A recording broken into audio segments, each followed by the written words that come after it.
Madam చాలా మంది విచ్చలవిడిగా లోన్స్ తీసుకొని రికవర్ ఏజెంట్స్ హరాస్మెంట్ తట్టుకోలేక చచ్చిపోదాం అనుకునే స్టేజ్ దాకా వెళ్తారు. సో ఇలాంటి వాళ్ళకి కోర్టు ఏమైనా లీగల్ రెమెడీ ఇస్తుందా? డెఫినెట్లీ అప్పు తీసుకున్నంత మాత్రం చచ్చిపోవాల్సిన అవసరం లేదు.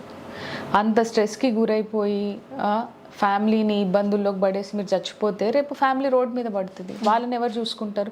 చాలామందికి అర్థం కాదు, చచ్చిపోతే ఇదే సొల్యూషన్ అని అనుకుంటారు.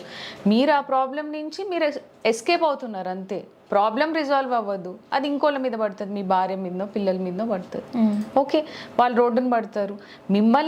మీరే మీ పిల్లల్ని సరిగ్గా చూడనప్పుడు, మీ భార్య పిల్లల్ని ఆ సమస్యలకు వదిలేసి మీరు చనిపోయినప్పుడు వేరే వ్యక్తి ఎవరు వచ్చి రెస్క్యూ చేస్తారు? వాళ్ళని కాపాడేది ఎవరు? సో బాధ్యతగా తీసుకున్నప్పుడు, ఆ పిల్లల్ని కన్నప్పుడు, ఆ అమ్మాయిని పెళ్లి చేసుకున్నప్పుడు దే షుడ్ బి రెస్పాన్సిబుల్.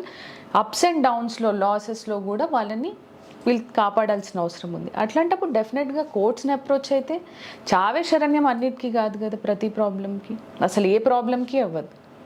డెఫినెట్గా దే షుడ్ అప్రోచ్ కోర్ట్స్ కొంచెం డీసెంట్ టైం ఇస్తుంది డెఫినెట్గా. మీకు అట్లాంటి ప్రాబ్లమ్స్ ఉన్నప్పుడు, మీ రీజన్స్ ప్రాపర్ అయినప్పుడు ఓకే, డెఫినెట్గా కోర్ట్ అనేది ఉన్నదే హెల్ప్ చేయడానికి సామాన్యులు.